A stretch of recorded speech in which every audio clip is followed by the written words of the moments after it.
Welcome once again to this Lens Prime quality streaming product. Before I get to today's work, hopefully we get it finished, let me roll over in less than a minute and take care of my daily stuffs. Give all of you guys a chance to settle in. There we go. I should be getting notified. Daily reward, please. Daily reward, please. There it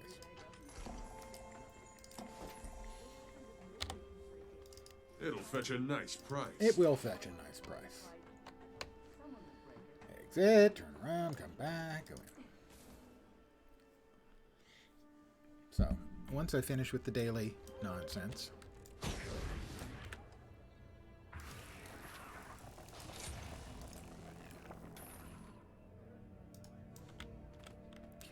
I will be working on something that I haven't done for 7 years that I never finished. Sweet, sweet treasure. That's 498. Tomorrow we'll hit 500.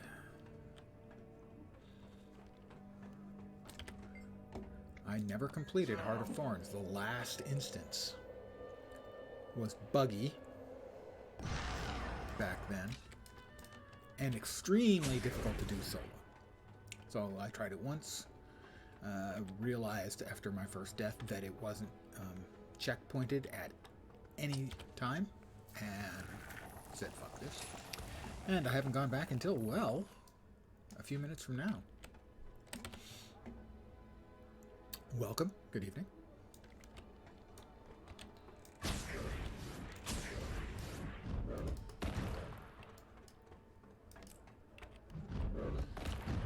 Just doing my daily requirements before I start the exciting instance. We'll see if it drives me crazy or not. If it drives me away.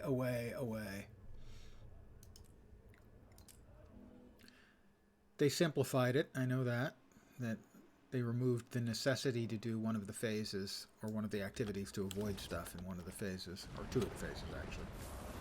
Where previously, due to bugs, you could break the whole freaking instance.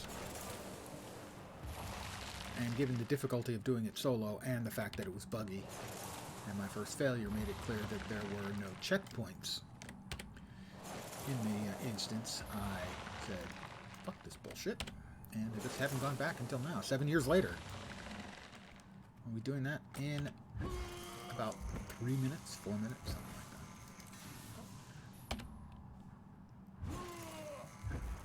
that. If you're a Guild Wars 2 player, do try to log in every day, even if all you're doing is literally logging in and then logging out, as you get the daily rewards for logging in, which really add up over time.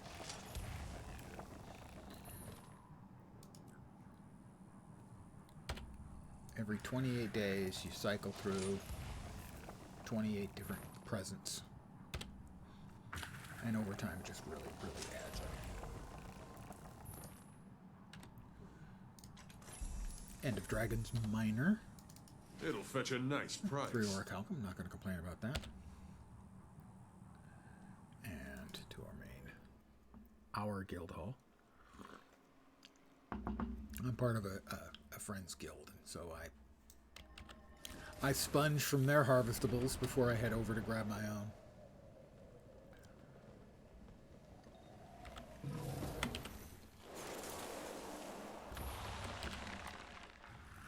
It'll fetch a nice price. It will fetch a nice price. Actually, it will.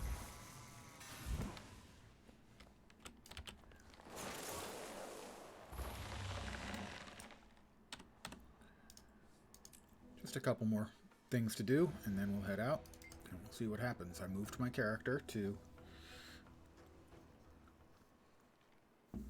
the location where I'll get sneaked behind enemy lines for the entrance to Heart and Mines.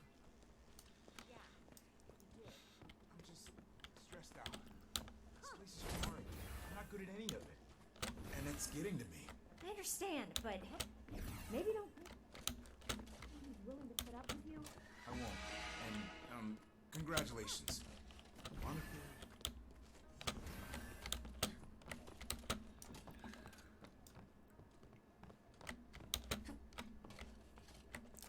Thank you.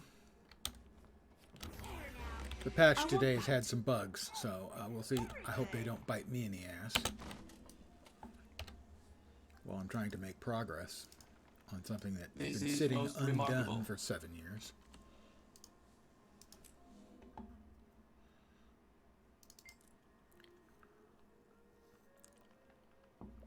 Four more chests to open, and then we go off and get to work. Commander, it's Garm. He ran out of the village, just bolted out across the lake. I think Garm can take care of himself. Maybe. I'm going after him.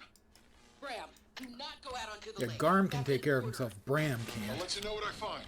Damn it! Janet?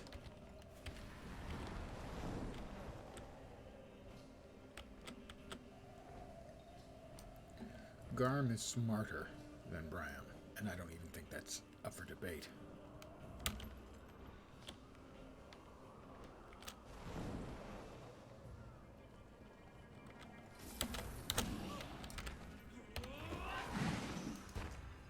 Two more chests.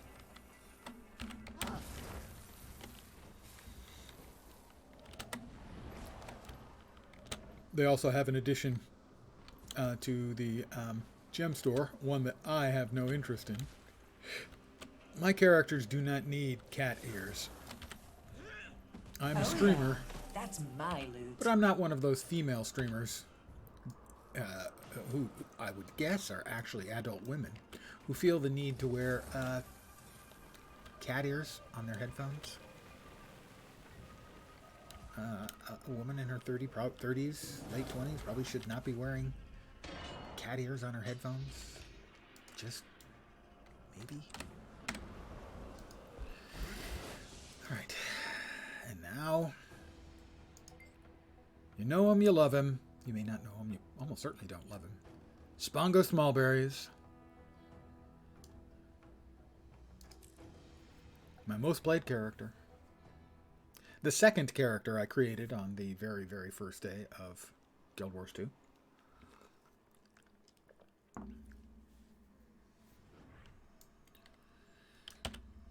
Agent Zri, could you smuggle me behind enemy lines? Let's go.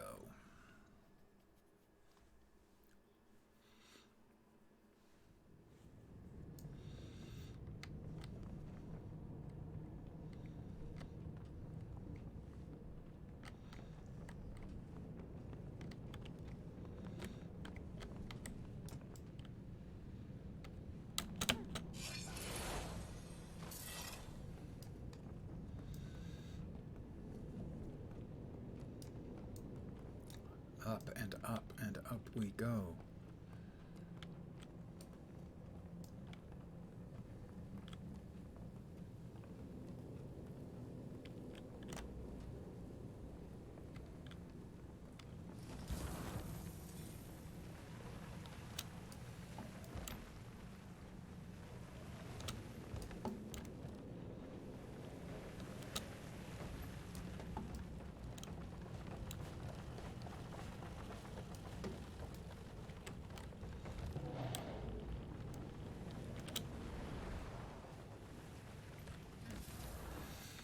All right, Marjorie.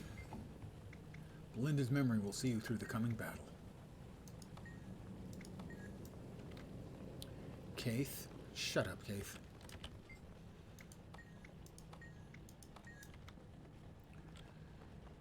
Ritlock.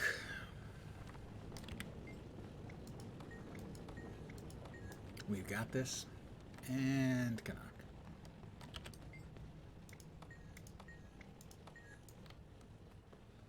I thought we had to enter here. Maybe we enter down below? The implication is that the entry is down below.